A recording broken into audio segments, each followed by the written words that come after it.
And this is Mrs. Snuggles. Say hi, Snuggles. Hello.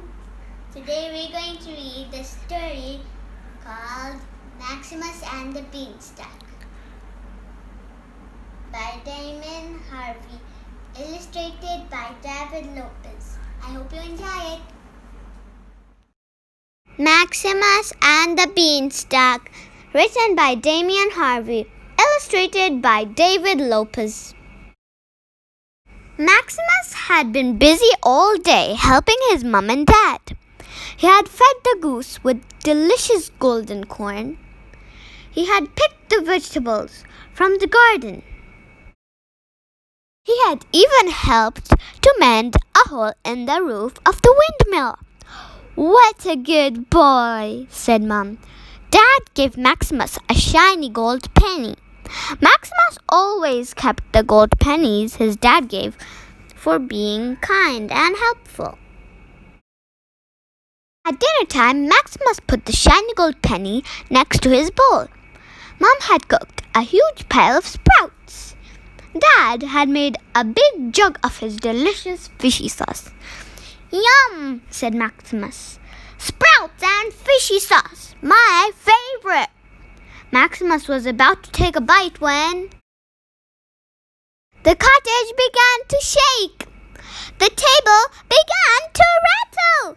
The sprouts began to roll off his plate and onto the floor. "My prize-winning sprouts!" cried Mom. "My world-famous fishy sauce!" cried Dad. "My yummy dinner!" cried Maximus. A huge green beanstalk was shooting up through the floor of their cottage.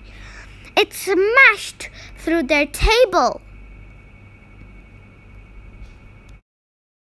It crashed through their roof. "Our lovely cottage!" cried Mom and Dad. "My shiny gold penny!" cried Maximus. Dad rushed outside to look at the roof. Mom ran to the kitchen to look for the broom. Maximus just looked at the hole in the floor. He looked and he stared and he saw something climbing up the beanstalk. He could see tiny little hands. He could see a tiny little face. "It's a tiny!" gasped Maximus.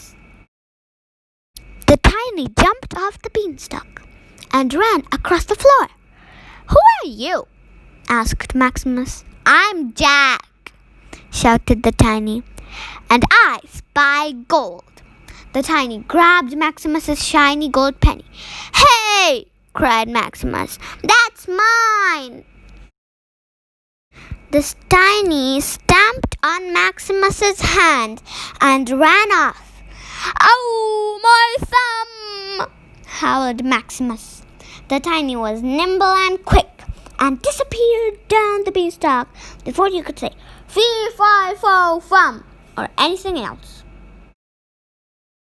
Maximus told his mom and dad all about the tiny. "I thought you didn't believe in tinies anymore," said Mom. "Tinies are only stories," said Dad. That night, Maximus could not get sleep.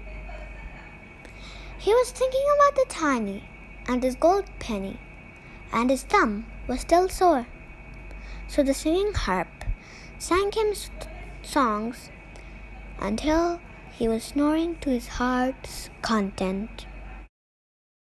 When Maximus woke up, the singing harp was nowhere to be seen, and someone had spilled his favorite crunchy muesli and broccoli yogurt all over the floor. "Who could have done that?" said Dad. "It must have been the tiny," laughed Mom. Maximus followed the trail of yogurt to the beanstalk. "It was the tiny," said Maximus. "There are no such things as tinies," said Dad. "You'll see," said Maximus. Later, when Maximus was collecting the goose's eggs, the Tiny appeared again. "I spy more gold," said the Tiny. "I'll give you this golden egg if you'll give me back my singing harp," said Maximus. "I know you took it." "I don't want an egg," cried the Tiny. "I want that goose." The Tiny kicked Maximus's thumb and ran off with the goose. "Oh, my sore thumb!" howled Maximus, and he ran after the Tiny. He chased the Tiny into the yard where Dad was mending the table. "Come back with our goose!" cried.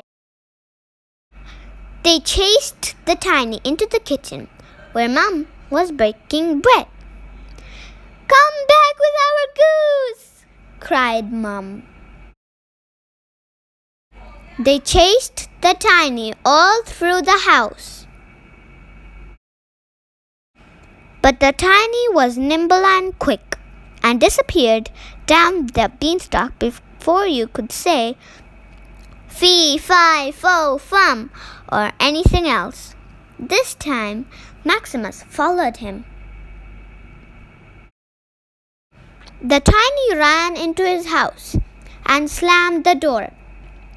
So Maximus knocked on the door as politely as he could. Maximus told Jack's mum what her son had been up to. He told her about the gold penny, the singing harp, and the goose.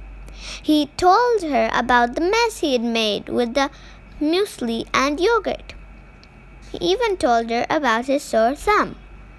Jack's mum was furious. The next morning, Maximus ate 2 big bowls of his favorite crunchy muesli and broccoli yogurt.